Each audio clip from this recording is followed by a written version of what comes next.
In this video, we are going to be talking about vapor pressure of liquid-liquid solutions. I know I've uploaded this video already, but I thought I could do this one slightly better. So here it goes. Vapor pressure, first of all, what does that mean?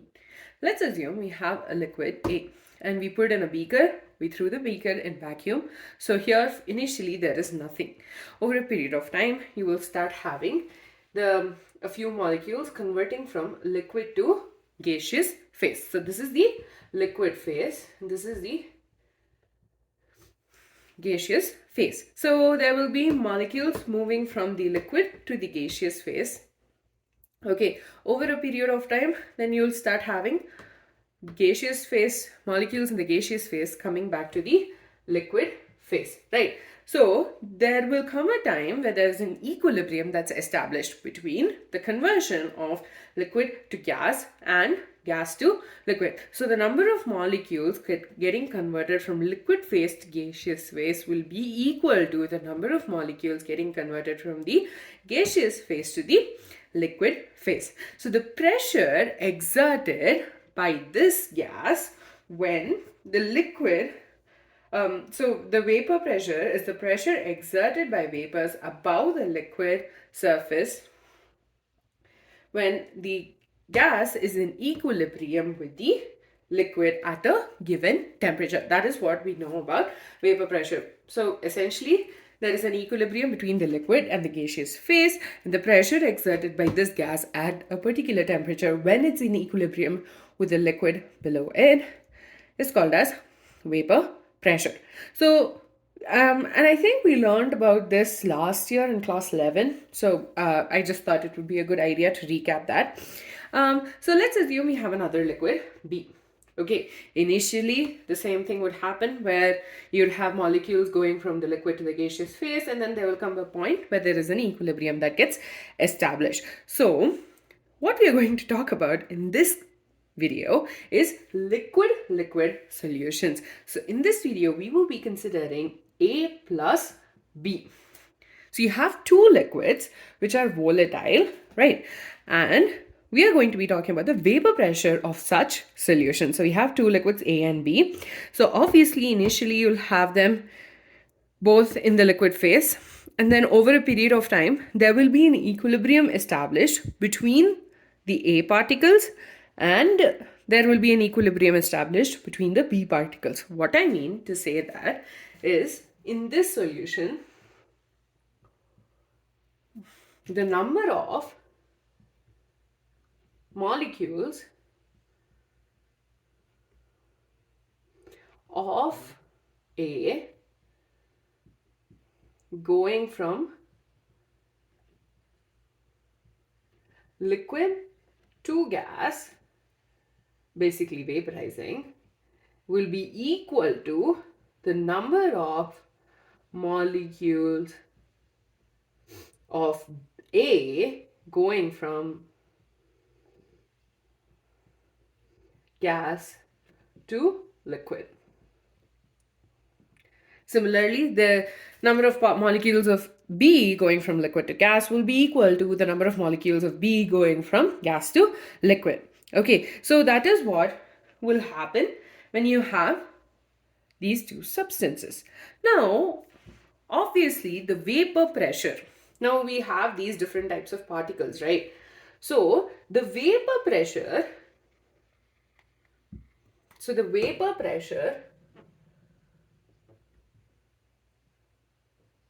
of A will be equal to PA. Okay, vapor pressure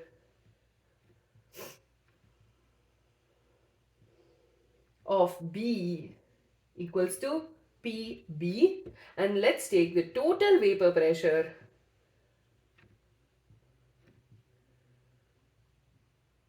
is equal to P total.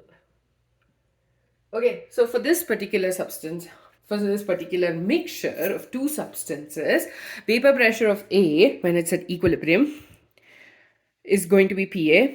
Vapor pressure of B is PB. Total vapor pressure is P total.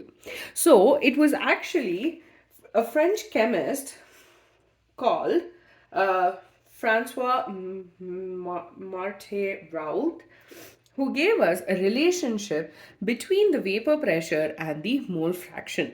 Now, according to the Raoult's law, at a given temperature, for a solution of volatile liquids, the partial vapor pressure of each component in solution is equal to the product of vapor pressure of pure component and its mole fraction. So the things we care about. First of all, we have vapor pressure, partial vapor pressure. That is PA and PB are the partial vapor pressures of A and B. Right. Now, the other one over here is the vapor pressure of the pure component and mole fraction. So let's first write down what the vapor pressure. So, the mole fraction. So, mole fraction of A will be equal to XA. Mole fraction of B equals to XB, right? Next, vapor pressure of pure component as in vapor pressure over here and vapor pressure of here over here at the respective temperature. So here it would be PA naught. Here it will be PB naught because it's only A and only B. Here it is both PA and PB. Okay, so vapor pressure of pure component A will be equal to PA naught. Vapor pressure of pure component B will be equal to PB naught. Okay, so according to Raoult's law, the partial vapor pressure, that is, let's take A. So the partial vapor pressure is PA, right? PA will of each component in a solution is equal to the product of, so you have the product of will be equal to vapor pressure of pure component, so PA naught into XA. Similarly, for B, PB will be equal to PB naught into XB. Now I know the, according to your textbook, it says that the vapor pressure is directly proportional to the mole fraction. I'm pretty sure they introduce the vapor pressure of the pure component as the one that removes the proportionality symbol, but wherever I looked, according to wherever I looked at a couple of places and I found this as the Raoult's law. And I'm pretty sure it's basically getting back to the same thing, so we should be fine. So basically, we got the equation PA equals to PA naught into XA, where PA is the partial vapor pressure, PA naught is the vapor pressure of the pure component, and XA is the mole fraction. PB is the vapor pressure, partial vapor pressure of B. PB naught is the vapor pressure of the pure component B, and XB is the mole fraction. So remember Dalton's law of partial pressures. So according to Dalton's law of partial pressure, you have the total pressure over the solution phase will be equal to the sum of partial pressures, right? So P total will be equal to PA plus PB, right? P total is PA plus BB according to Dalton's law of partial pressure. So we'll be obviously substituting. So P total will be equal to PA naught XA plus PB naught XB.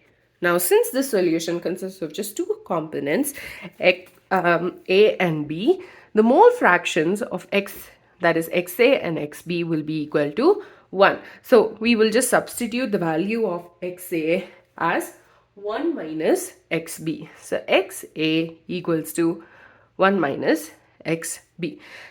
When we substitute it in this equation, PA naught into 1 minus XA plus PB naught, 1 minus XB, I'm sorry, PB naught into XB. Now this will be equal to pA0 minus pA0 xB plus pB0 xB. Now again taking out xB in common, pA0 plus, I think you're taking out the, you're not taking out the minus sign, so xB will be equal to pB0 minus pA0. So we are getting this relation where P total equals to the vapor pressure of pure component A plus mole fraction of B into the difference between the vapor pressure of the pure component B and A. Okay, now this is what we got from Raoult's law.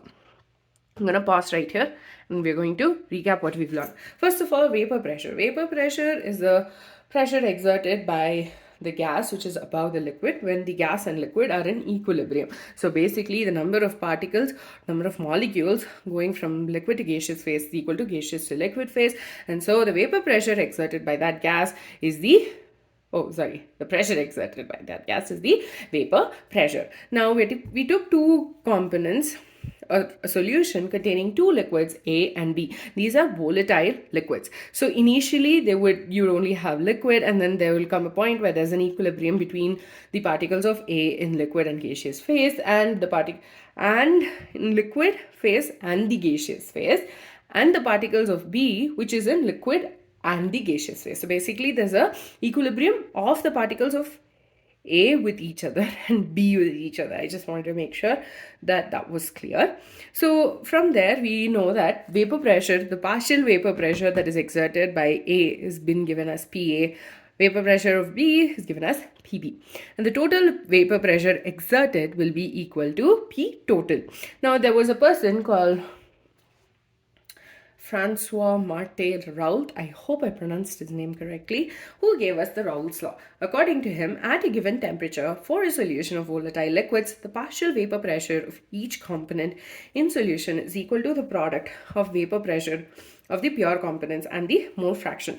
So because of that, we were able to get these equations. So basically the mole fraction of A and B is XA and XB respectively, and vapor pressure of pure component, that is PA0, and vapor pressure of pure component B is PB0. We got this, and according to Dalton's law of partial pressure, the total pressure exerted in the vapor phase above the liquid is equal to the sum of partial pressures. So basically we substituted that, and then we also were able to substitute the value of XA as 1 minus XB, because mole fraction of the solution, mole fraction is always equal to 1. And then we were given this final equation, that is P total equals to PA0 plus XB into PB0 minus PA0. Now we will be talking about what we are able to understand from this equation. So the first one is that the total vapor pressure over the solution can be related to mole fraction, or let's do it this way. Okay. The total vapor pressure over the solution can be related to the mole fraction of any one component. So in this equation, look at this. Now we can relate this even with XA, right? It can either be XA or XB, because, okay, let's say if we substituted XB, we would have gotten PA0 XA plus PB0 into 1 minus XA. Right, because XB will be equal to 1 minus XA. So this would give us PA0 XA plus PB0 minus PB0 XA. So this would give us then PB0 plus XA into PA0 minus PB0. Essentially, I have gotten two different equations, and in this equation, we are relating P total to the mole fraction of B, and in this equation, we are relating P total to the mole fraction of A. So, the first statement that you have in your textbook is that the total vapor pressure over the solution can be related to the mole fraction of any one component. Okay, that's point number 1. Point number 2. total vapor pressure over the solution varies linearly with the mole fraction of component 2.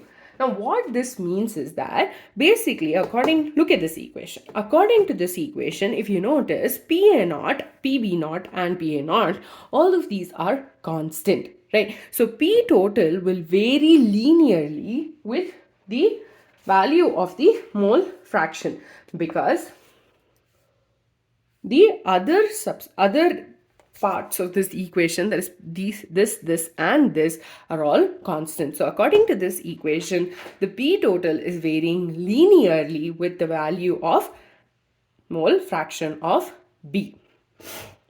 And in this case, obviously, P total is varying linearly with the mole fraction of A.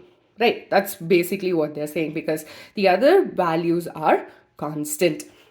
The next one is, okay, this was a little bit confusing when I read the first time. So depending on the vapor pressure of the pure components A and B, total vapor pressure over the solution decreases or increases with the increase in the mole fraction of component A. So basically, there is an increase or decrease in the total vapor pressure based on the increase or decrease in the mole fraction of, with increase in mole fraction of component A. So when mole fraction of A increases, mole fraction of B will obviously decrease. So, but then there are other factors also in play. Because of that, it says there could be a decrease or increase of the vapor pressure, and this in turn depends upon the vapor pressure of the pure components. Okay, one more time for the last one, because that was a little confusing even in my head. So what they're trying to say is that now when there is an increase in the value of the vapor pressure of, once more. When there is an increase in the mole fraction of A, let's assume mole fraction of A increases, okay?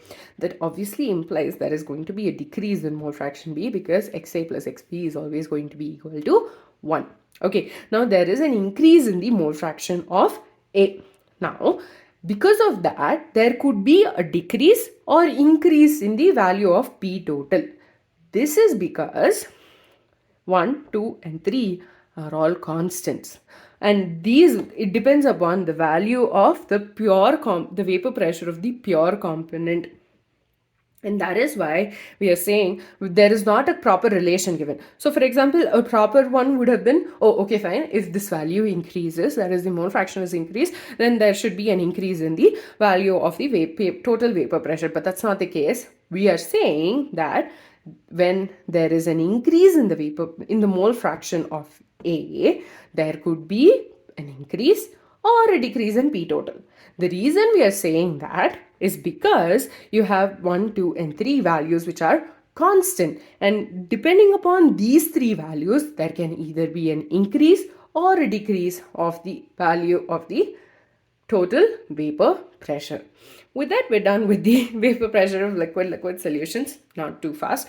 We actually have to discuss the graphs which are given, but I'm just going to recap the last 3 points. Basically, from this equation, what are the 3 things? First of all, we're able to relate P total to the mole fraction of one of the components, that is XB or XA.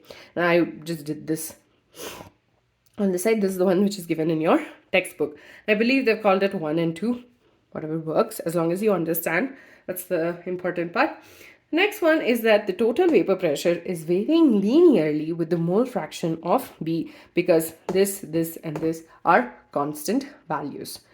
The third one is that P total can increase or decrease when there is an increase in the mole fraction of A.